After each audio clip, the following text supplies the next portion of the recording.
en 50 años, donde hemos llegado con todas las dificultades que hemos tenido y siendo una universidad joven y nueva. Llega a la universidad pensando que es un punto de destino y se da cuenta que es un punto de comienzo, es un punto de inicio, ¿no? Es una oportunidad para conocerte, para aprender y para empezar tu camino y dirigirlo. La universidad es empatía.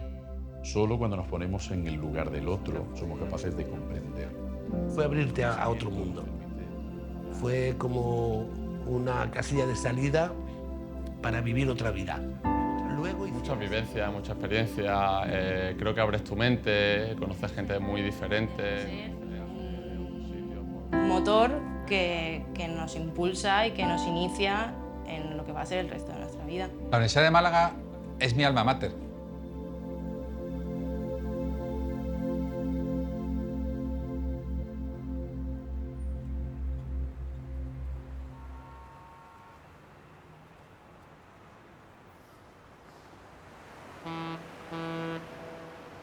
Bueno, la provincia de Málaga ha tenido históricamente siempre aspiraciones a tener estudios universitarios, aunque ha habido intentos en la Edad Moderna, ¿no? Y luego en el siglo XIX. Lo cierto es que hasta los años 60 del siglo XX no se van a concretar.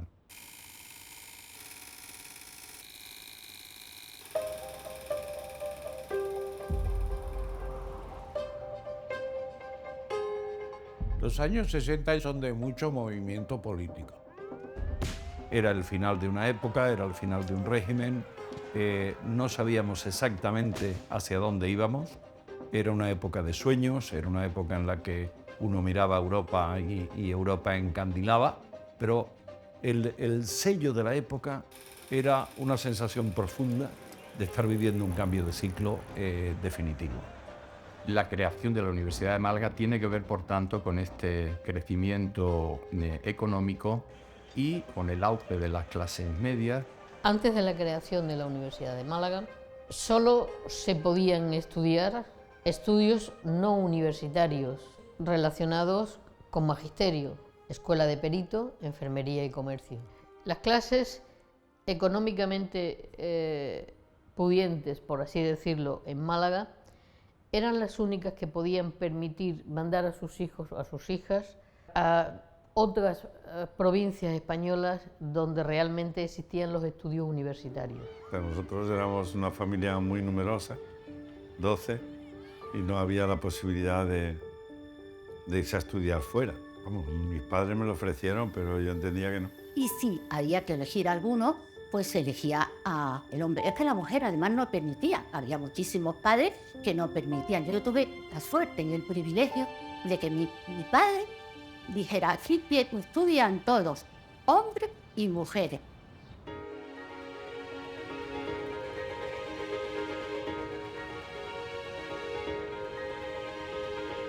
La primera fase en el proceso de creación de la Universidad de Málaga es la posibilidad de tener una facultad de Económicas dependiente de la Universidad de Granada en el año 1963, ya que no existía facultad de Económicas en Andalucía, en la región andaluza. Y la creación de una nueva facultad de Económicas, algunos lo consideraban como sospechoso de izquierdismo. Y fue Juan Velarde el que una vez me dijo, hay que crear nuevas facultades y una de ellas es Málaga, porque está el cardenal Herrera Oria, que tiene ganas de que haya una facultad en Málaga. Sí, pues voy a ir a verle, ¿qué te parece? Estupendo. Y él dijo que sí, que lo iba a plantear a Franco. Y dijo el caudillo, eso, una facultad en Málaga y otra en Santiago de Compostela. Y curiosamente, con un ministro de Educación que era de Sevilla, que era don Manuel Lora Tamayo, y un rector al distrito que pertenecíamos, que era de Granada, don Emilio Muñoz Fernández, tuvo la valentía de dejarse de localismo y en vez de llevarla a Granada, la trajo aquí, y aquí se pone en marcha en 1963 lo que es su construcción.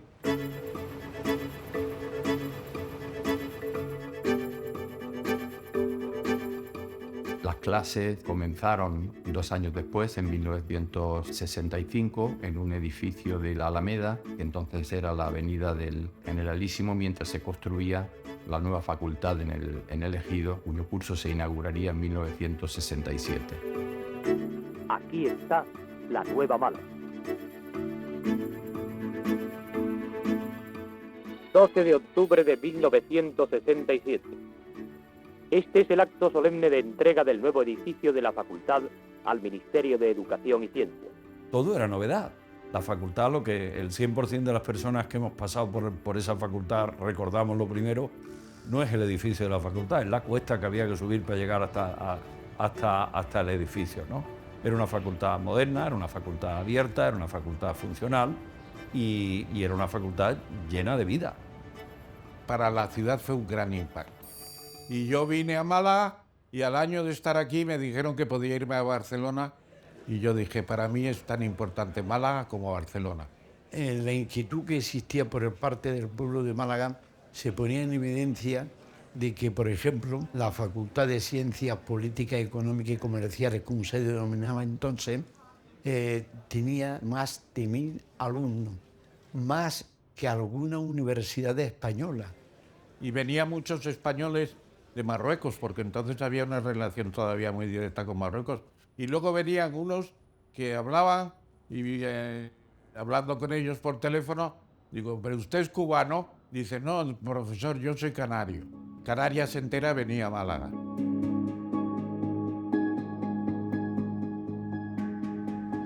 Málaga, en aquellos años, en 60, principios de los 70, era la ciudad más grande de Europa que no tenía universidad. Y el año 1968, el gobierno de entonces tomó una iniciativa de crear 3 nuevas universidades en España. La Autónoma de Madrid, la Autónoma de Barcelona y la Universidad de Bilbao. De Madrid para abajo, ninguna. Y, por tanto, Málaga quedó ausente de esa iniciativa creadora de la universidad. Y eso fue un auténtico revulsivo. En primer lugar, porque mi padre, en paz descanse, en aquel momento fue uno de los que en Málaga se rebelaron con esa situación y tomaron la iniciativa de movilizar lo más posible a la ciudad de Málaga. Con él estaba José Luis Alonso del Castillo, Agustín Moreno, mucha gente. Estos señores acuerdan que había que crear la Asociación de Amigos de la Universidad de Málaga. Y la asociación tuvo una actividad muy intensa, muy fuerte. Muy poco tiempo, muy pocos meses, caló en la sociedad. Los letreros Málaga por su universidad estaban en los coches de Málaga. Málaga por su universidad estaban en los comercios de Málaga. La lucha fue tan que la asociación se reunía todas las semanas y que el Liceo de Málaga, entonces denominado Peña Malaguista, le prestó toda la ayuda posible. Incorporándome a la Asociación de Amigos de la Universidad, la directiva, vi hasta qué punto se había trabajado seriamente con un estudio profundo, bien hecho, de qué objetivos podía tener una Universidad de Málaga, qué facultades, qué escuelas técnicas superiores.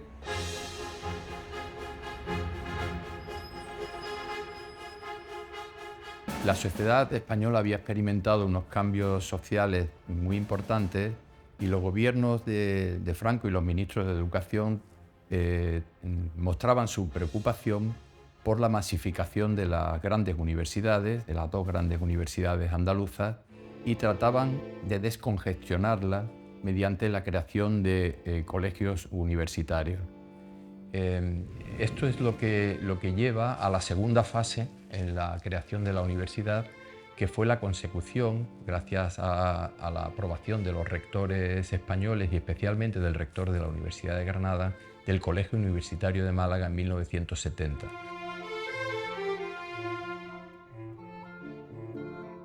El gobernador de entonces, Víctor Arroyo, me habló si me pareció oportuno que pudiera ser propuesto para presidente de la Diputación. Acepté, y en Diputación la verdad es que hice un esfuerzo muy grande, tanto en el colegio universitario que empezaba en aquellos momentos, como después en el nacimiento de la universidad. El colegio universitario nacía con, quiero recordar, 3 secciones, la de Ciencias, Letras y Medicina. El colegio universitario era como una institución a caballo entre el instituto y la facultad. El colegio universitario no daba titulaciones, no era un título, simplemente que adelantaba como unas clases para que aquellas personas no pudieran ir a estudiar a Granada, se ahorraran 2 cursos, luego en tercero se tenían que ir a estudiar la especialidad a Granada o donde fuera. Pero mientras tanto, nosotros seguimos luchando por la universidad. Fuimos a Madrid varias veces a entrevistar al ministro Villar Palasí. Luego fuimos otra vez, una vez que vino, porque nos informábamos de los ministros donde veraneaban, y todos los que estaban por la Costa del Sol les pedíamos que nos recibiesen, y a todos le planteábamos el tema de la Universidad de Málaga. Era ya el tema tal que los procuradores de Málaga plantearon de que iban a proponerlo al conjunto de todos los procuradores, y firmaron más de 100.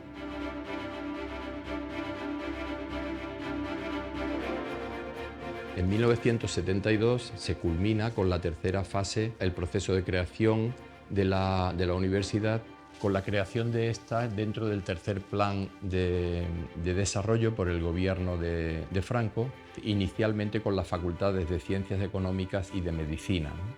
A ellas se añadirían las escuelas preexistentes de magisterio, de peritos y de comercio, el Centro de Investigación de La Mayora, y en esos años también se dotará la universidad de su primer colegio mayor.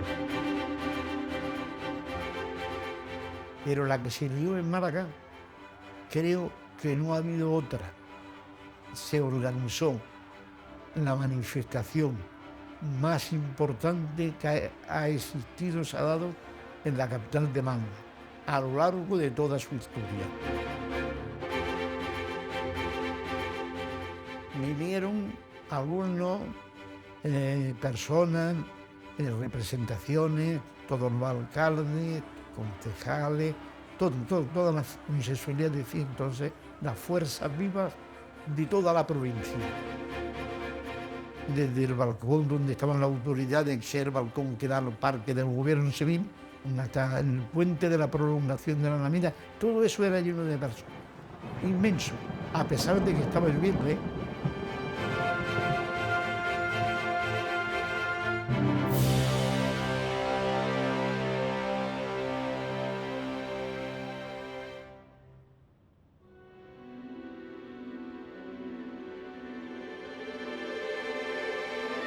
Una de las cosas que conlleva la creación de una universidad es nombrar un presidente de su comisión gestora, que es Antonio Gallego Moreno, al quien denominamos y consideramos el primer rector de nuestra universidad. Fue el que puso los primeros piedras, por así decirlo, pero fueron enormes las piedras que puso. En concreto, por ejemplo, el escudo de la universidad, que es la paloma de Picasso, es idea suya. Lo que sucede es que lo pasó mal porque la familia parece ser que le pedía pago de un canon para poder tener ese escudo. Y al final lo convenció, les agradó y lógicamente se quedó el escudo como el actual que tenemos.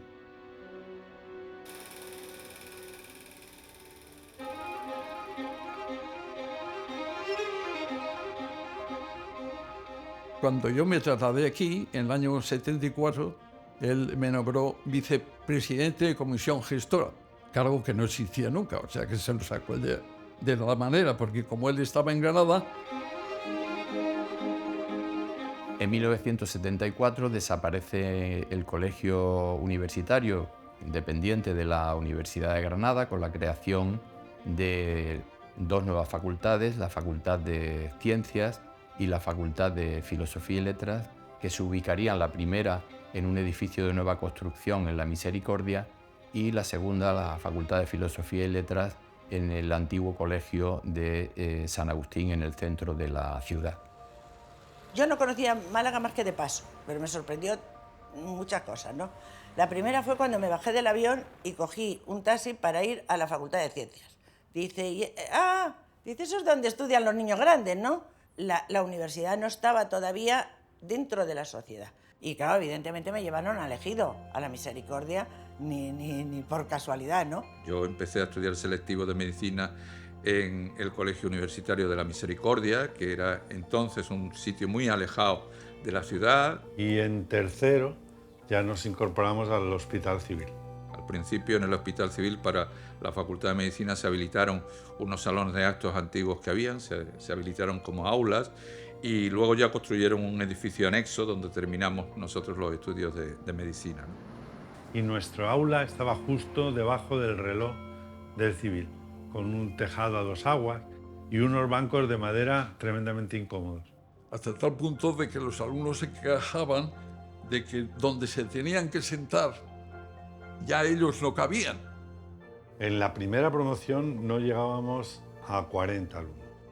Lo que pasa es que luego ya se empezó a masificar. Hubo un momento en que, yo recuerdo en la clase de bioquímica, pues había casi cerca de 1000 estudiantes, no cabían en el aula magna que había. Digo, el que hay una facultad de medicina no quiere decir que toda Málaga estudie, porque ni tenemos profesorado, ni tenemos medios para enseñar. No, porque el derecho y la libertad de estudio, yo puedo estudiar lo que me dé la gana. Pues muy bien.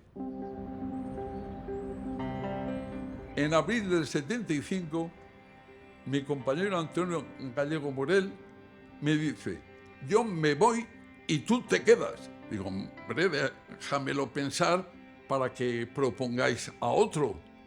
Eso sí que era dedicado a dedo.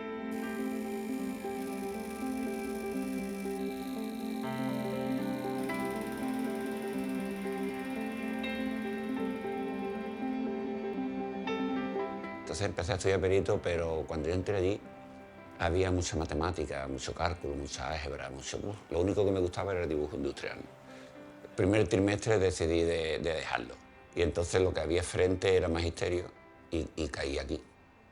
Lo que sí recuerdo que habíamos casi 100 y pico de alumnos dentro del ala, ¿no? Un montón. Entonces estábamos por la TI y se fumaba además, ¿no? Aquello era como la falla de Valencia cuando tú haces la crema a las 9 de la noche que terminábamos, aquello, una humarea que no se podía ver, había que abrir las ventanas. Había una compañera nuestra que ella pues no fumaba, yo tampoco, pero bueno, no fumaba, esto lo recordamos nosotros siempre y nada más que hacía protestar y el catedrático le decía, señorita, acérquese usted a la ventana y se ponga usted en la ventana. Oía al catedrático, lo meten en la cárcel.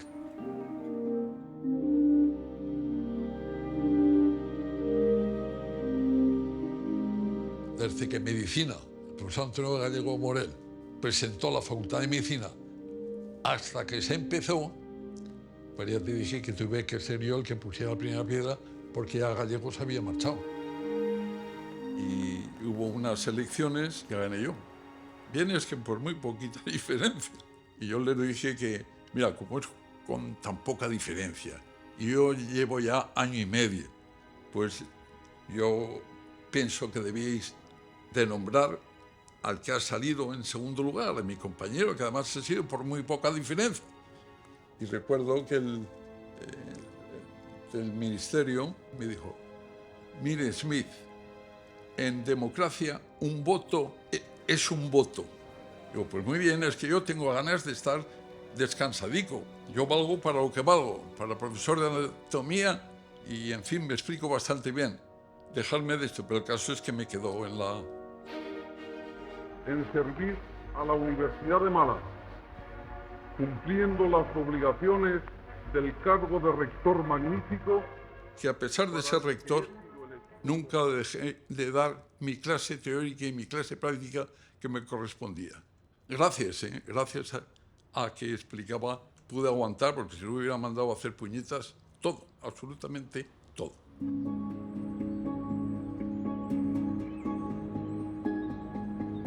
Lo que yo creo que fue un momento donde la gente decidió que tenía que estudiar. Los padres que venían de la posguerra, la mayoría, decían, mi hijo tiene que estudiar porque eso era como un ascenso social, digamos, de alguna forma. Y además, si no estudiabas, te ibas al campo. Te tenía que gustar mucho coger aceitunas para no venirte a la facultad. Entonces eso provocó que hubiera mucha gente en la facultad, mucho ambiente. Y con mucha ilusión, sobre todo, fíjate, porque en aquel momento además es también el cambio de política. En el año 75 muere Franco y empiezan los cambios. La estudiantada y algunos profesores, ¿qué más que pensar en su facultad, en su docencia, lo que pensaban en los partidos y en el establecimiento de una nueva democracia? Por lo tanto, de alguna manera, el nacimiento de la Universidad de Málaga, esa ilusión de la universidad malagueña, se unió a la ilusión de un nuevo cambio en la política, de un nuevo cambio en la sociedad. Por lo tanto, son tiempos apasionantes. Yo lo recuerdo con muchísimo cariño, no solo de aprender medicina, sino de aprender otras muchas cosas.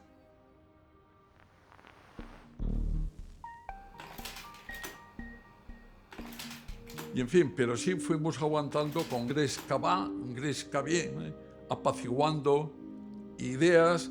Nosotros hacíamos huelga por casi todo. A favor de un hospital clínico, a favor de tal, a favor de que tengamos aulas, a favor de profesores. Esto era una bomba en ebullición. Todo el mundo quería que aquí se acabara lo que había, quería que hubiera libertad. Era una época muy revolucionaria de la gente joven. Nos mandaron una vez al despacho del gobernador civil. Y en un momento dado, el profesor Smith dice, mire usted, ¿sabe qué le digo? Usted no es nadie. Y cuando esto termine, yo seguiré siendo catedrático y usted seguirá sin ser nadie. Yo recuerdo que le cogí la mano al profesor Smith. Digo, de aquí vamos al calabozo los dos. No pasó nada, pero ese era el profesor Smith. Y sigue siendo, ¿eh? Y sigue siendo. Pero aquí llegaba la policía y vestido de paisano y decían tú y tú, venirse con nosotros. Y nos llevaban y yo llamaba a mi madre y decía, mamá, que me voy a quedar a dormir esta noche en casa de unos amigos que nos vamos a estudiar y todo eso. Y yo estaba en comisaría. ¿Por qué? Porque al día siguiente venía algún político y entonces no quería que nosotros estuviésemos en la calle porque íbamos a formar. El clima que había dentro de la universidad es que no tenía nada que ver con lo que pasaba afuera. Nos encerramos en San Agustín. San Agustín, imagínate, con el portalón que tiene eso, lo cerramos, ahí no entraba ni Dios. Y entonces la policía rodeaba el edificio y ahí mediaban los profesores, ahí aparecían los profesores. Y entonces negociaban con la policía. Y bueno, van a salir, pero no hay detenciones, ¿no? Un compañero nuestro se fue a una reunión clandestina y lo cogieron prisionero. Y todos los compañeros nos negamos a ir a clase. Entonces además te veían, tú eres el rector, luego tú eres el representante del gobierno. Digo, y una caca, ¿verdad? Yo soy el rector de una universidad. Y una universidad es otra cosa diferente de lo que estáis planteando. Yo me acuerdo una vez en un aula allí del Hospital Civil, un aula muy grande que hicieron, y entra en mí a dar clase y todo el mundo se levanta, es mi división, pero mi división. Y el tío se vuelve a mitad de la clase y dice, ¿eso os creéis vosotros? El tío en mí tenía mucho... Yo recuerdo que el encierro de la catedral, de los alumnos de medicina, apoyando, eso sí, a la construcción del clínico. Pues si no había un sitio donde hacer prácticas, nos teníamos que ir a hacerlas a otra universidad, a Granada o a Sevilla. Pues nosotros decidimos hacer una huelga, una serie de manifestaciones que acabó en una huelga, en un encierro de la catedral, un encierro que duró 3 días. Y recuerdo que el ministro, estamos en el Consejo de Rectores, me llamó un momento aparte y dijo, Smith, venga. Tiene a sus alumnos de medicina encerrados en la catedral. Y yo dije, bueno, pues a algunos se le ocurrirá rezar, o alguno confesará sus pecados. No se lo tome usted, bro. ¿Y cómo quiere que me lo tome? ¿Están encerrados? Pues encerrados están. Yo en realidad no estaba encerrado, yo estaba de enlace con el encierro. O sea, había un grupo, un comando, por decirlo de alguna forma, que éramos los que estábamos en negociaciones con las autoridades. Hasta que decidimos nosotros salir. Se portaron bien, tanto el señor obispo como el señor rector, muy dignamente, muy dignamente. Evidentemente era incomprensible una universidad tipo una facultad de medicina donde los alumnos tenían prácticas. Paco de la Torre, en el año 77, a los arquitectos de la Diputación, los envió a Europa a visitar los últimos hospitales que se habían construido. Hasta el año 79 no pusimos la primera piedra. Pero lo bueno es que después de poner la primera piedra y de construirlo, permaneció cerrado 5 o 6 años. El hospital del edificio es lo de menos. Dotar de equipamiento, de personal y de gastos de mantenimiento y de funcionamiento. Conseguimos que se nutriera aquel hospital con parte del hospital civil y parte del aporte del personal universitario. Se consiguió y ahora el esfuerzo mereció la pena.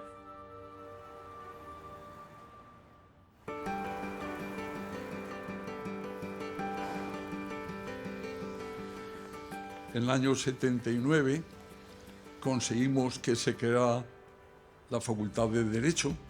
Decían que yo me oponía, yo lo que me oponía era a que se creara y empezaran a entrar los alumnos antes de que hubiera profesores o que hubiera un edificio digno. Empecé en Granada principalmente porque aquí en septiembre no había Facultad de Derecho. Entonces se crea la facultad en enero en una aula que le cede en la Facultad de Medicina. Se abrió como todos los demás. Antes de que viniera el profesor, bueno, Antonio Pérez de la Cruz vino enseguida y que tuvieran unos locales decentes como tienen ahora.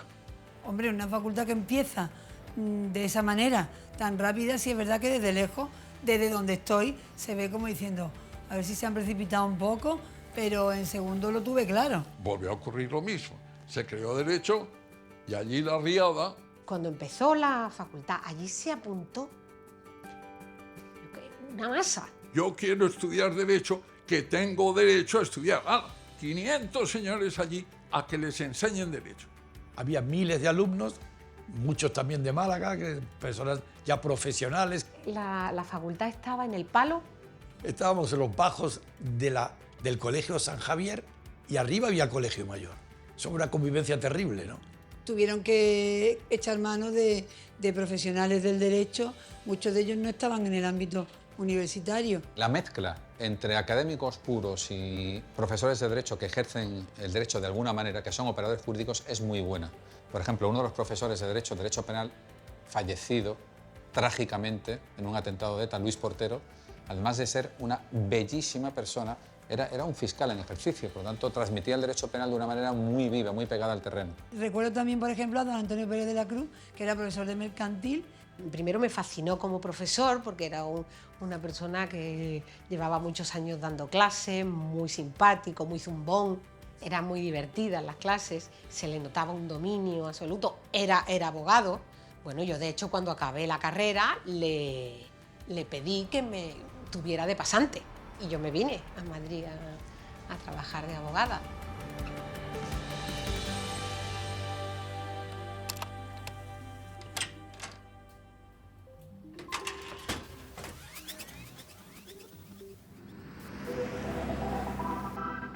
No me volví a presentar a la reelección y se presentaron Pérez de la Cruz Blanco, que era de Derecho, y el profesor Requena, de Económica. Y ganó el primero. El 8 de enero, después de Reyes, ya vino a tomar posesión en efectivo el rector que me sucedió.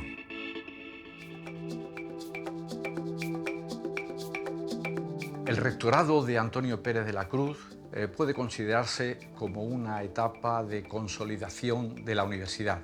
Para mí era listísimo, tanto como abogado ejerciente, porque ejercía su profesión como tal abogado, como presidente, rector, persona muy lista, muy capacitada. Conocía bien el entorno social de la universidad, tenía don de gentes, en fin, todo ello le hacía una persona idónea para desempeñar el cargo de rector.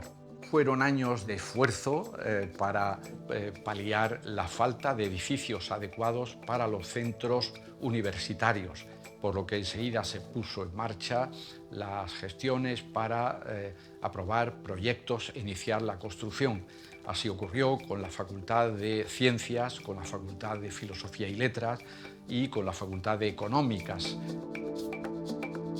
Económicas tenía un edificio que a los pocos años, ¿no?, de entrar en funcionamiento empezó a resquebrajarse, ¿no? Entonces hubo que demolerlo y se hizo uno nuevo.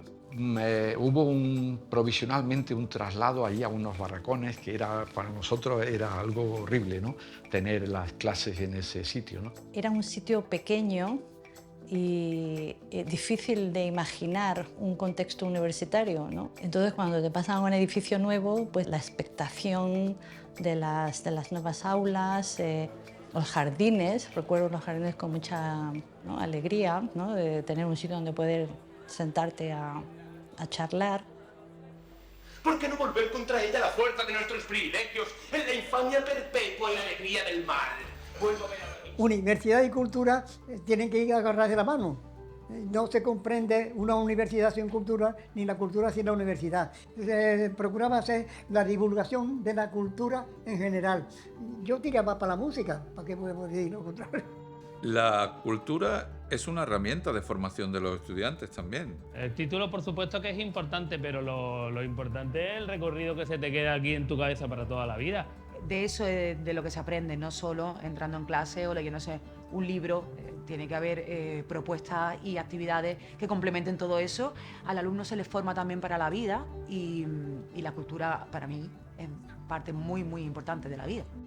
Las primeras canciones que yo comencé a componer son de mi etapa universitaria y tienen que ver muy directamente con el ambiente que se vivía cultural. Yo qué sé, yo he visto a Paco Ibáñez, a Aute en el Paraninfo, a John Renbourn, ¿no? Que no solo un personaje, John Renbourn, que era un guitarrista para mí casi de lo mejor, que eso es imposible de ver. Ese señor nunca haría una gira por España. Pues a este lo trajeron al Paraninfo en la universidad. No me lo podía creer y allí que fui a verlo, ¿no? El teatro, que lo dirigió un poeta de renombre, que era profesor de la facultad nuestra, Miguel Romero Esteo. Un amigo que él iba al taller de teatro de la universidad, que estaba ahí en el Ejido, y fui un día, me subí al escenario, hicimos unos juegos de improvisación, no sé qué, tal, me gustó mucho, me lo pasé muy bien. Fue lo que despertó en mí mi deseo de dedicarme a lo que al final ha sido mi profesión, ¿no? Se organizaban ciclos de cine y eran durante toda la noche, se ponía una peli detrás de la otra, entonces claro, nos íbamos allí y nos pegamos allí toda la noche viendo pelis, charloteando. Hablamos del Festival de Málaga. Pues había un esbozo previo que se hizo aquí, que fue un golpe de efecto tremendo, ¿eh? Y además era un cine que debía atraer más a los jóvenes que a los mayores. Y efectivamente, eso crea luego opinión para que Málaga sea una ciudad importante en el cine. La cultura hace mejor a las personas, y las hace mejores profesionales y las hace mejores ciudadanos. Nosotros hemos evolucionado bastante y sobre todo con la apertura del contenedor cultural, que es una infraestructura muy específica, muy concreta para la gestión cultural y la formación cultural de los estudiantes. Hoy el contenedor cultural forma parte del panorama cultural de la ciudad.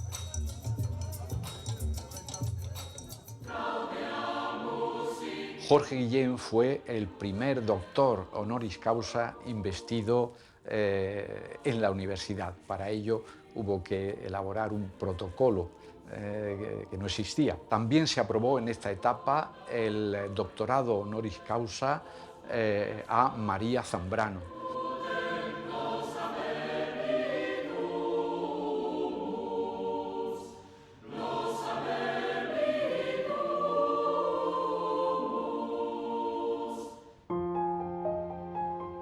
Uno de los puntos fundamentales del programa de Pérez de la Cruz era la elaboración de los primeros estatutos de la universidad. Lamentablemente no se pudieron llevar a cabo por la carencia de una normativa legal. En 1983 se aprobó la Ley de Reforma Universitaria que proporcionaba ese marco imprescindible para los estatutos, pero esto ya correspondería al siguiente equipo rectoral.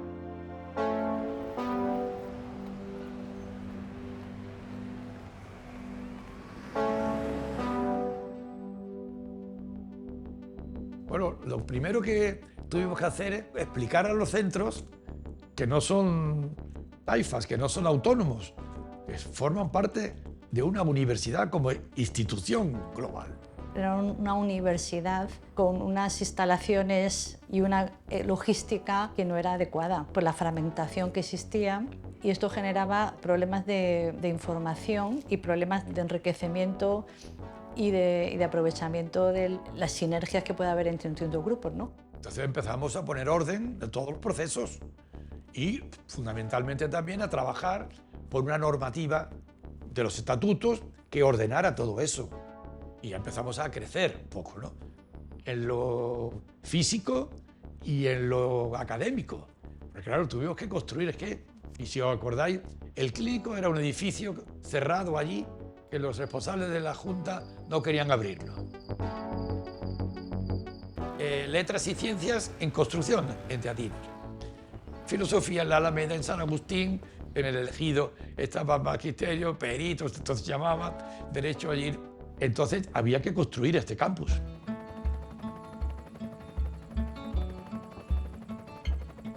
Bueno, la construcción del campus de Teatinos fue el desarrollo ya y consolidación de esta universidad. Aquí lo primero que se hizo fue terminar Ciencias y Letras. Yo empecé la carrera el año que se hizo la mudanza de San Agustín a este descampado. Aquí esto se veía entonces en el extrarradio de la ciudad, muy en las afueras. Esto era un suburbio donde no había comunicación. Llegar hasta la Facultad de Medicina no era fácil. Y el autobús me dejaba ahí al final de la colonia y tenía que bajar andando hasta aquí. Eso de aquí era un descampado. Nosotros tocamos en el 86 y era allí. O sea, todo eso era una explanada enorme. Ahora hay bloques, aparcamiento, etcétera, etcétera. Quiere decir que cuando nosotros llegamos aquí había ovejas. Yo pensé entonces que aquí se podía concentrar Económicas y Derecho. La Facultad de Económicas se negó, los profesores ya habían acomodado su vida allí al Ejido. Según un profesor me dijo, es que venir de mi casa aquí me cuesta muy poco, puedo venir andando. Y si te la llevas allí tendré que ir en coche. Digo, bueno, pues sí que aplicamos argumentos. Lo primero que Teatinos eran dos bloques, TEA y Tinos. Prácticamente estábamos solos en este barrio, ¿no? Que ahora Málaga se ha convertido ya en la afuera de Teatinos. Y a partir del crecimiento de la universidad, eso ha sido una explosión. Que el germen sea pues esa gente joven que está en la universidad y pues acaba viviendo cerca de donde están sus núcleos de estudio, pues creo que le ha dado a Teatinos también pues ese toque un poco más jovenzuelo, gamberro.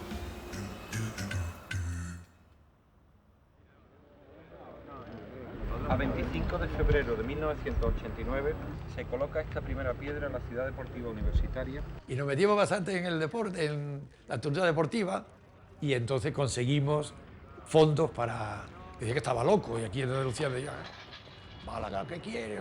Que se ha quedado pequeño casi, ¿no? Y además que es una estructura de servicios para la comunidad universitaria de que disfruta toda la ciudadanía. Y otra cosa fue lo del campo de rugby, que yo fomenté el rugby cuando estaba en la Facultad de Derecho y era dificilísimo que pudieran entrenar. Por eso tienen allí para jugar al rugby, ¿no? Bueno, cuando yo me inicié, la realidad es que en la ciudad de Málaga solo estaba este campo. No conocía el rugby, a pesar de haber sido siempre muy deportista y encantarme y haber probado muchos deportes. Me dijeron que había un equipo de rugby aquí en la universidad, me enganché. Milité 11 temporadas aquí en el Club Deportivo de la Universidad de Málaga, donde fui 6 veces campeona de Andalucía. Estuve durante 3 temporadas en la selección española. Y bueno, mi mayor éxito lo he conseguido como árbitro internacional. Arbitré la final olímpica en 2016 y fui elegida mejor árbitro del mundo en 2016, además de participar en 4 mundiales y en muchos eventos a nivel internacional.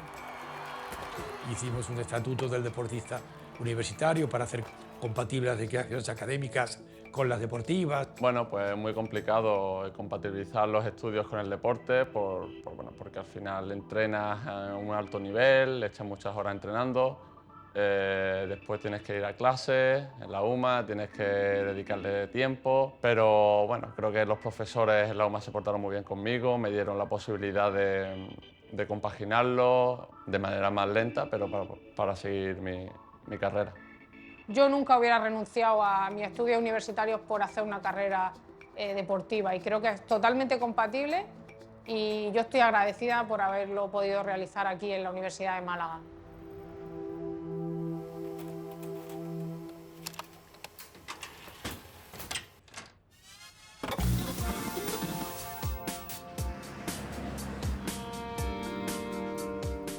Decidí estudiar psicología, estaba empezando, que teníamos las clases en el archivo municipal, pasamos a los barracones del Ejido, entonces cuando ya sabíamos que se iba a realizar y se iba a construir una facultad de ciencias de la educación y también de psicología, pues entonces teníamos muchísima ilusión. Pero es cierto que desde que vinimos aquí cambió totalmente la dinámica, ¿no? Allí la dinámica era mucho más cercana, era todo mucho más pequeño, todo estaba mucho más cerca, te relacionabas mucho más con alumnos de otras, comías en magisterio, desayunabas Y aquí todo un poco, bueno, se fue como aislando y ya éramos la facultad, ¿no? Es verdad que la universidad es central en la formación profesional, ¿no?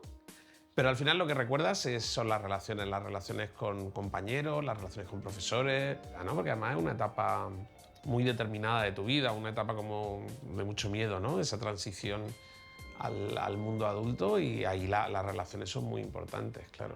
Y posiblemente los recuerdos de la facultad tienen más que ver con haber creado amistades que siguen perdurando. Yo sigo teniendo un grupo de WhatsApp de compañeros de la facultad. Una persona no solo se forma entre libros y entre apuntes, esto es muy importante. Ese sonido que estáis escuchando todo el rato de fondo en la cafetería, y una universidad sin cafetería, yo creo que eso no se sostiene.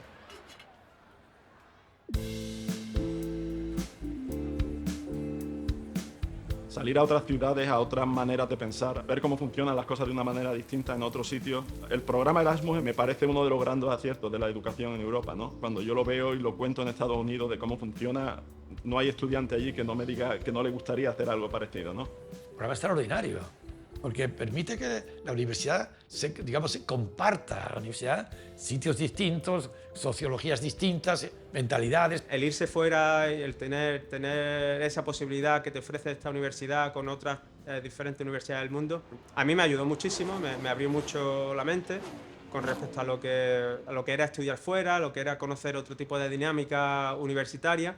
Eso es la carrera normal que debe tener cualquier investigador, porque lo que hay es que aprender cómo se hace la ciencia en otros países, pero también ver cómo funcionan las universidades y el Instituto de Investigación en nuestros países. Como estudiante de la Universidad de Málaga había estado de Erasmus en Suecia, y allí yo había observado que había un área de la fisioterapia que era muy desconocida en España y que en los países nórdicos estaba muy avanzada. Pues decidí hacer mi tesis doctoral sobre fisioterapia en salud mental, y de hecho fue la primera tesis doctoral en España sobre esta área de la fisioterapia. A veces pensamos que la internacionalización es que nuestros estudiantes salgan fuera y vengan estudiantes extranjeros, que lo es. Pero también una universidad internacional es aquella en la que los profesores tienen contacto en el extranjero, donde nosotros también admitimos y vienen a trabajar con nosotros investigadores extranjeros. Yo creo que eso enriquece absolutamente la institución, porque las universidades o son internacionales o tienen un papel muy débil.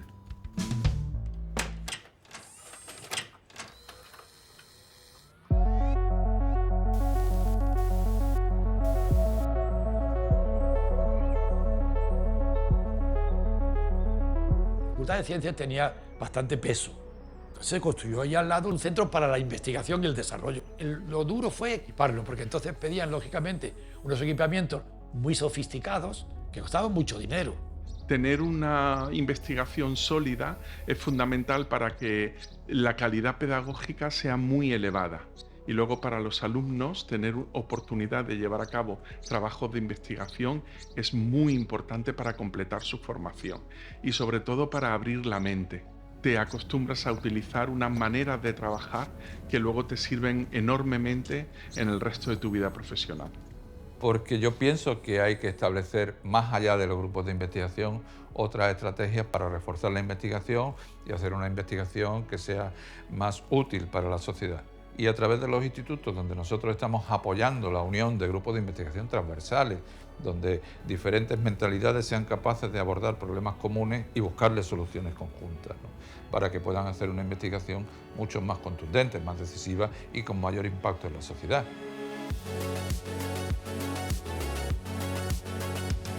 Traer los centros tecnológicos, que fue una apuesta fundamental.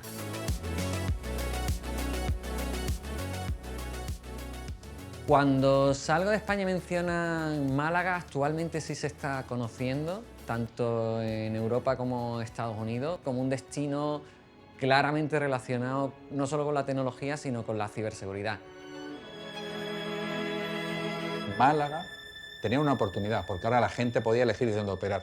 Y pensamos que podía proponerse como el Silicon Valley de Europa. Pensamos que podían venir no proyectos locales, sino proyectos globales, para desde Málaga hacer cosas para el mundo. Claro, atraer gente aquí ahora se ve muy fácil, porque esta ciudad tecnológicamente ya estamos en los circuitos, pero entonces esto era un páramo para ese aspecto. Málaga siempre había sido una ciudad industrial y habíamos tenido múltiples industrias, tipos de industrias, y se puede ver en la historia. Pero esta industria tecnológica yo creo que ha venido para quedarse. Cuando Telefónica decide apostar por la ciberseguridad, pensé que era lo mejor poder trabajar desde Málaga y con oficinas aquí. Si no tuviésemos talento en la universidad, las empresas no vendrían. Vienen porque saben que hay talento. A mí la escuela de informática me dio una buena base de un poco de todo, de matemáticas, de programación, de muchas cosas de ciencia de la computación, pero luego yo ya pasé mucho tiempo en solitario, también aprendiendo, investigando, y así poco a poco te vas haciendo un experto en lo que te gusta, ¿no? En 2017, la Academia de Hollywood nos dio el Oscar, un Oscar tecnológico. Sin la Universidad de Málaga, Málaga Valley sería imposible. La Málaga tecnológica no existiría. Y esa es la gran apuesta de la universidad, y esa es la coincidencia, el vector común con el parque tecnológico y la atracción de todo este tipo de empresas.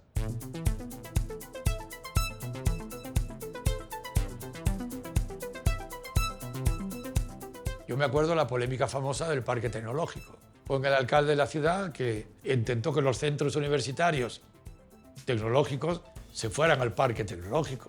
En aquella época que la internet, digámoslo así, las conexiones de banda ancha y demás no eran tan fuertes, parecía que era muy importante el estar juntos. Entonces allí pues, lo que querían era que estuviera todo el que tuviera algo que ver con la tecnología, que estuviera allí pegue o no pegue, porque ya querían los edificios de la ingeniería ponerlos allí en el parque tecnológico. El rector Martín Delgado no le parecía adecuado, a mí tampoco.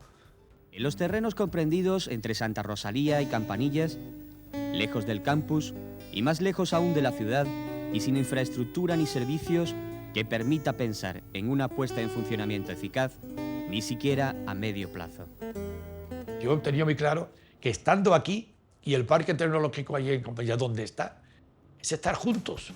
Que la universidad tenía que estar allí, pues sí, tener allí un edificio donde pudieran ir los investigadores, y cuando aquello empezó a coger cuerpo, la OTRI le pusimos que estuviera allí. Cosa que todo el mundo decía, ¿cómo la OTRI fuera? Pues sí, ¿dónde tiene que estar la OTRI? ¿Dónde está el tejido productivo? Y el tejido productivo en Málaga estaba allí, ¿no? Hemos dado el paso contrario. Antes la universidad se fue al parque tecnológico, ahora el parque tecnológico viene a la universidad. Y eso ya está consolidado con el primer edificio del parque, que es de Green Ray. Somos ahora socios mucho más estrechos. La universidad forma parte también del Consejo Rector del Parque. Sin duda la UMA y el PTA han sido claves en el boom tecnológico para que estemos ahora en un momento de recogida de frutos de todo este ecosistema en el que había una gran formación, una apuesta tecnológica de la ciudad y sitios donde trabajar muy interesantes.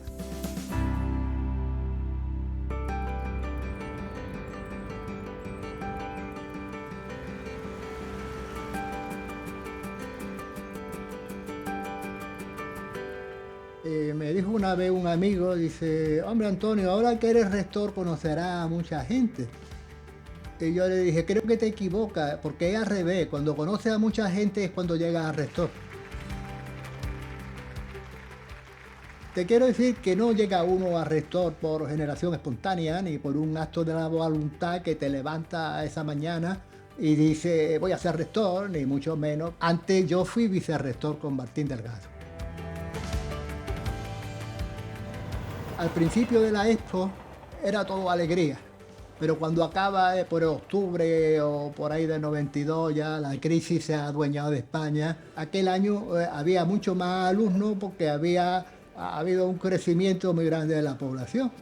Entonces la polémica era la siguiente: matriculábamos a todos los alumnos y la Junta nos daba después el dinero, o primero que la Junta pusiera el dinero y luego matriculábamos, lo cual iba a tener un año o dos como mínimo los estudiantes en la calle.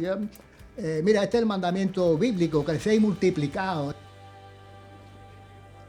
La Facultad de Comunicación empezó en el 92 y estaba en Martirico, cerquita de la Escuela de Idiomas, del instituto que hay allí. Estábamos un poquito aislados de lo que eran los campus que había en ese momento. Teníamos falta de material, sobre todo de medios visuales. El cambio aquí, desde Martirico hasta Teatino, supuso pues, ampliar el número de alumnos que cursaba cada rama. En la Universidad de Sevilla la nota era altísima, era como un 7,8, casi un 8. Y vi que casualmente en Málaga la nota de corte estaba como en un 6 o un 5 y pico. Digo, ¿por qué? Y era que fue el primer año que estaba el edificio de Teatino. Y por dentro esto ha cambiado mucho, porque imagínate, nosotros estrenamos las mesas y estrenamos todo. Creo que empezamos sin cafetería y no había copistería, no había nada prácticamente. Ahí descubrí por qué la nota era baja, porque había subido mucho de repente la capacidad de la facultad, entonces, claro, había bajado la nota y por eso entré, ¿no? Con el consiguiente disgusto familiar, porque mi familia es una familia muy sevillana y diciendo, pero viviendo en Sevilla, ¿cómo te vas a ir a Málaga? O sea, era como bendita oportunidad y bendita Málaga que me ofreció la posibilidad de dedicarme a lo que al final he acabado dedicándome, que es hacer cine.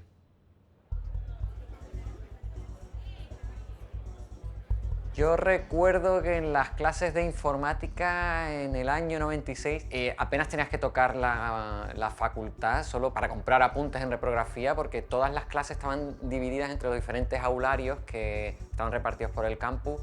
Los aularios fue la solución más rápida que pudimos encontrar. Llegamos al acuerdo de hacer unos aularios buenos, pero procurar que fueran lo más barato posible. Y eso lo conseguimos haciendo el mismo proyecto 3 veces. Podíamos hacerlo tantas veces como quisiéramos, pagando muy poco, ¿no? Entonces crecimos bastante en titulaciones. La creación de la Facultad de Turismo de Málaga supuso un revulsivo en la industria, sobre todo hotelera, porque era incorporar gente muy válida, muy bien cualificada a este sector. Aunque sí que había algunos estudios universitarios privados, también alguna escuela de hostelería muy conocida, sí que necesitaba algo público donde nos pudiésemos formar la mayoría de la población. Al final la universidad, por más que uno quiera, al final esto es Málaga y aquí lo que hay es turismo. Entonces hay que procurar estar pegado al terreno. El edificio del restaurado, pues claramente el modelo no era mío, porque mi modelo es que el restaurado es este que está aquí pendiente. Ese edificio es de Martín Delgado. Pero yo creía que la universidad debía tener un edificio emblemático o histórico en el centro, en el corazón de la ciudad. Y dentro del paquete de ese restaurante, pues tiene unos juguetes que te van a gustar más y otros que te gustan menos. Entonces, claro, yo me hice cargo de ese proyecto que no era mío. El actual rey fue quien nos lo inauguró. Bueno, tuvimos el problema de encontrarnos con los romanos, ¿no? Bueno, y un poco de los fenicios. Eso retrasó y encareció, pero como ciudad mereció la pena. Y una vez echado a andar el edificio, pues sinceramente a la ciudadanía le gusta mucho.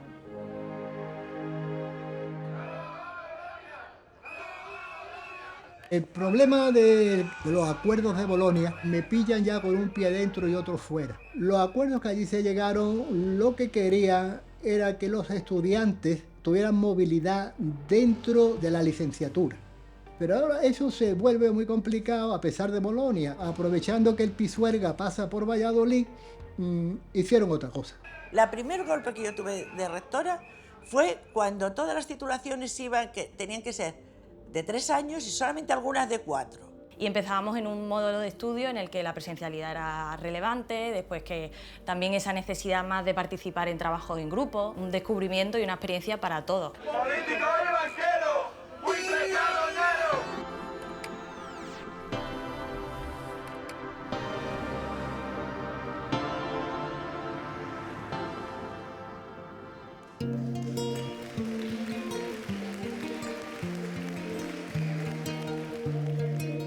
Pero había una tendencia a que ya las mujeres empezásemos a estar en equipos de gobierno.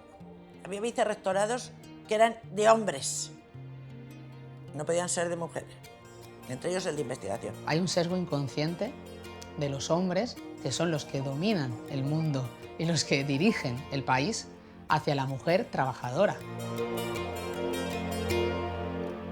Recuerdo que el rector de la UNED hizo un homenaje a las rectoras que había tenido la Universidad Española. Y en aquel momento éramos 9 y todas vivas, vivitas y de muy buen ver. En aquel entonces, perfectas. Entonces las mujeres, como siempre, no teníamos esas aspiraciones porque no teníamos modelos. Pero la universidad tiene que comprometerse en las políticas públicas de conciliación y una cosa muy importante, la universidad tiene que ser ejemplo. Bueno, la creación del Vicerrectorado de Igualdad era algo absolutamente necesario en una universidad moderna. No podemos desperdiciar el 50% del talento simplemente porque sean de otro género o de otro sexo, ¿no? No solo tienen que conciliar las madres, tenemos que conciliar todos porque hay que empezar a dar valor a la vida de otra manera. Pero bueno, el hecho de que haya escuelas infantiles dentro de la propia universidad es súper positivo, ¿no? Yo tuve 3 hijos y a mí no me dieron permiso nunca. No tenía a dónde dejar, no había guardería. Yo tuve que llevar una vez un hijo mío a clase y todo, dejarlo allí. No quería que dijeran que porque mi hijo. Entonces ella decía, es que las mujeres no pueden dar clase, ¿comprende? Que esa era otra. Las mujeres a lavar platos.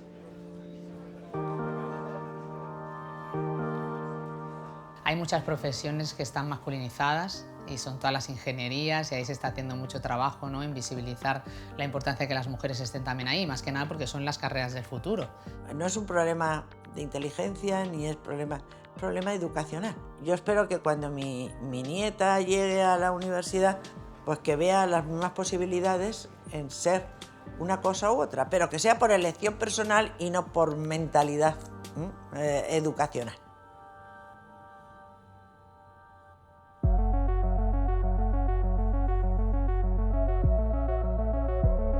Entonces nos pareció oportuno algo que podía agarrar muy bien en aquella Málaga, que es traer una escuela de arquitectura.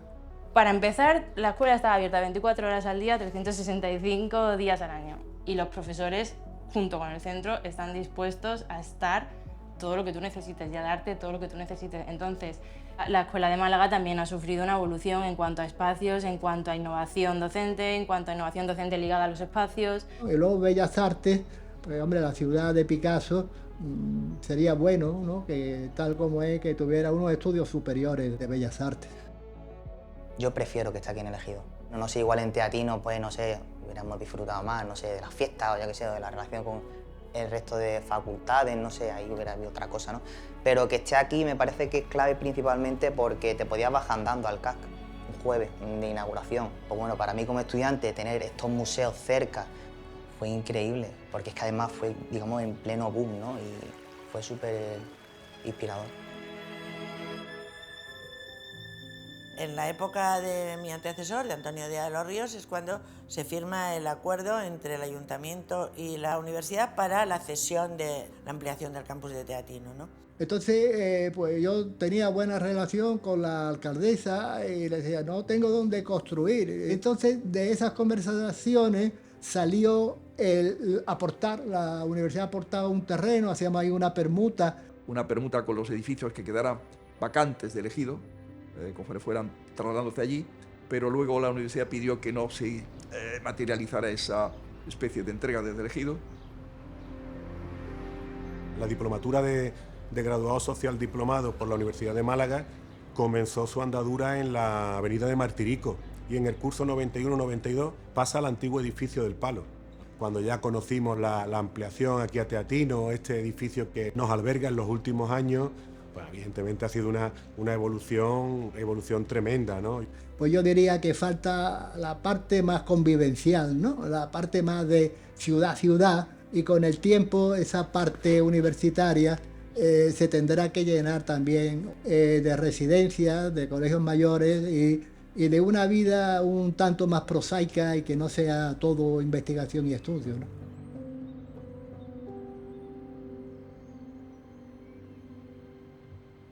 Prometo por mi conciencia y honor cumplir fielmente las obligaciones del cargo de rector magnífico de la Universidad de Málaga. Bueno, yo soy el primer rector antiguo alumno de esta universidad.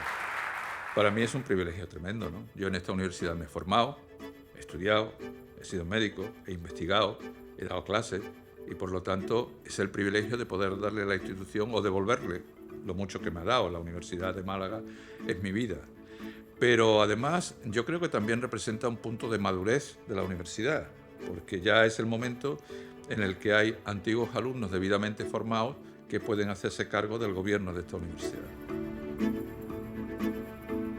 Uno de los primeros empeños que yo me puse cuando llegué a ser rector es hacer unos estatutos nuevos.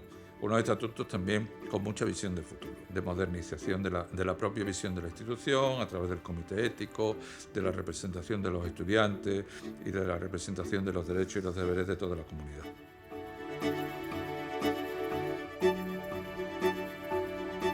La importancia del emprendimiento en la universidad es crucial porque el emprendimiento en realidad lo que significan son una serie de valores, de liderazgo, de creatividad, de trabajar en equipo, de saber gestionar proyectos. Cada vez la universidad es productora también de más empresas. Aquello de los spin-off que todavía siguen haciendo, lo montamos nosotros, pues lo hicimos porque los estudiantes no encontraban trabajo. Ante todo eso, verá, yo no puedo ponerle una empresa, pero a ver si lo ayudo a que ellos pongan la suya. Y de hecho hemos sido reconocidos, es la primera universidad española reconocida como una universidad emprendedora por los organismos internacionales y la sexta del mundo, eso también hay que destacarlo, ¿no?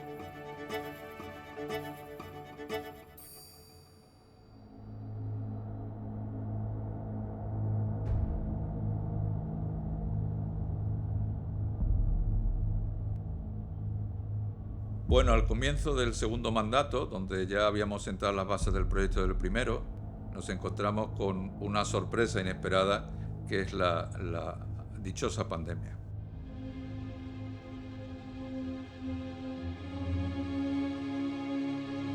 La pandemia fue un momento muy duro. Nadie sabía qué hacer durante la pandemia y hubo que tomar decisiones sobre la marcha, a veces decisiones arriesgadas porque no sabíamos si íbamos en la línea adecuada o no. Lo que sí teníamos claro es que nosotros somos una institución pública con una función social y además una responsabilidad tremenda, que era formar a nuestros estudiantes. La comunidad universitaria respondió en una semana y en una semana estábamos dando clases online y clases de calidad. No solo trabajamos para mantener nuestra labor, las universidades, y especialmente la Universidad de Málaga, dio y se dio todo el material de salud que tenía e incluso desarrollamos en un tiempo récord el respirador que se llama Málaga Respira y que luego transformaron en Andalucía Respira. Pensemos que en ese momento es que no había respiradores y la gente se estaba muriendo en los hospitales porque no había respiradores para mantenerlos. Las universidades vamos más allá de la formación en el impacto social y por lo tanto el empeño de esta universidad también es estar en aquellos ámbitos donde se nos necesita, en el ámbito de la cooperación internacional, pero también en el ámbito de la cooperación local. Yo muchas veces, cuando nuestros estudiantes se van a Guatemala o se van a Honduras a hacer unos proyectos de cooperación al desarrollo magníficos, les digo, aprended mucho porque cuando vengáis vais a tener lo mismo, porque al lado de la universidad tenemos los Asperones.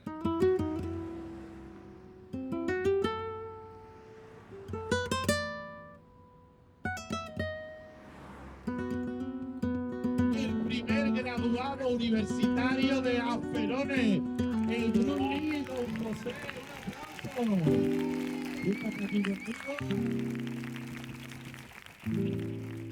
Yo he entrado a la carrera cuando me ven que soy del barrio y gitanos me dicen, pues no lo parece. Y yo digo, que todos los gitanos no son como tú piensas.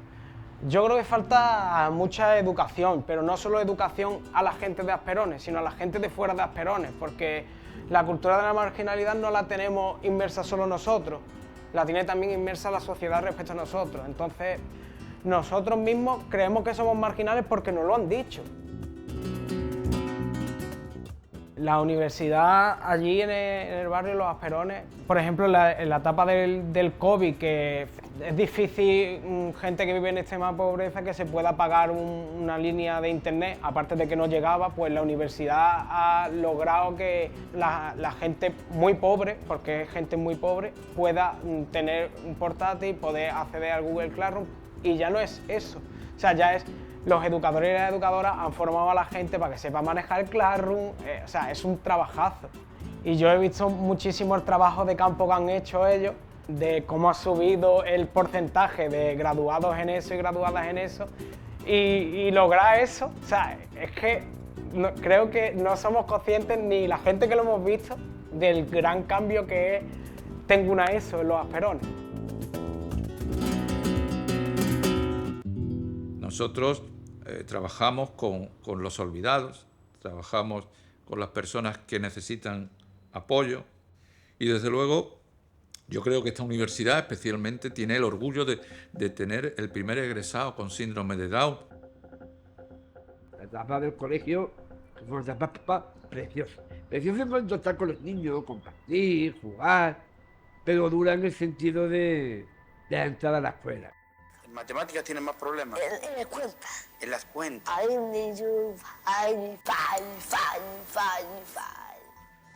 Luego pasé al instituto y la verdad que fue una época interesante. La verdad que los adolescentes tienen tela. Y fui pasando los cursos hincando codos como por mi hijo de vecino, ¿no? Luego vine a la facultad. Claro, España no estaba acostumbrada a que una persona con discapacidad intelectual, además, entrar en un instituto y en una facultad, con lo cual los problemas fueron mayores. Cuando yo entré, fui el primer universitario con síndrome de Down en Europa que entró a la universidad. Claro, sí es verdad que eso también condición. Cuando eres el primero, los bofetones te lo dan dobles. Yo creo que la universidad es la réplica perfecta de la sociedad.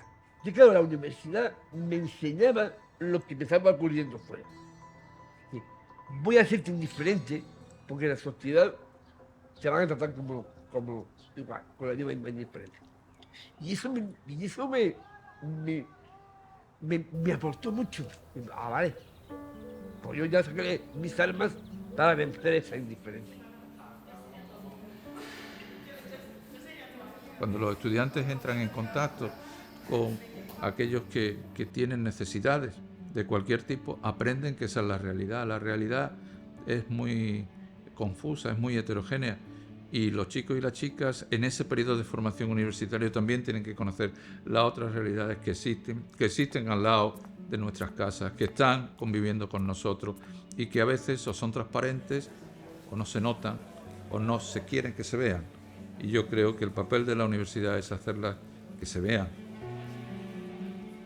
El tema de adaptación de la instalación, por lo menos de la Facultad de Derecho, yo la verdad que la veo muy bien, baños accesibles, un montón de rampas, ascensores para la planta superior. El tema de los profesores, todos, absolutamente todos, han entendido perfectamente mi situación desde el punto de poder hacerme los exámenes orales, porque yo no puedo escribir, la prótesis pesa 1,5 kg y estar 2 horas escribiendo un examen no puedo, entonces me lo hacen orales y también, bueno, pues me han permitido entregar prácticas fuera de plazo o adelantarme o atrasarme los exámenes, bien porque pues, tenía operaciones, porque tenía que subir a Madrid, como digo yo, a pasar la ITV o porque tenía entrenamientos. Entonces la verdad que yo me quedo con la parte positiva y el día de mañana que yo pueda ir a unos Juegos Olímpicos y haber podido terminar la carrera de Derecho, pues yo quiero dar las gracias a todos esos profesores que han contribuido a que yo pueda compaginar tanto la carrera de Derecho como mi carrera deportiva.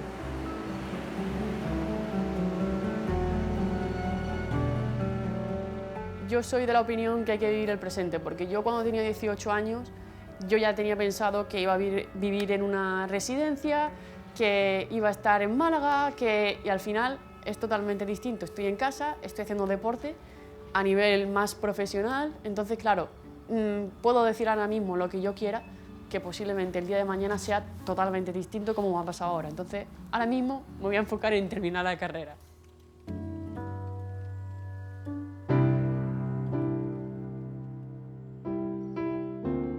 Las instituciones lo fueron personas. Y el valor de una institución depende del valor de las personas. Y además en la universidad no hay puestos más importantes ni menos importantes.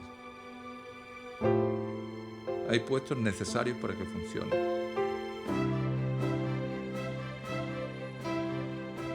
Y tan importante es la persona que está sentada en un sicao y que está pendiente de que las clases estén abiertas o no estén abiertas, como la persona que se va a montar en lo alto de la tarima a explicarle a los alumnos una clase. Y yo creo que en estos 50 años la Universidad de Málaga puede estar muy satisfecha y es una gran universidad por las personas que estuvieron en ella y las que lo forman.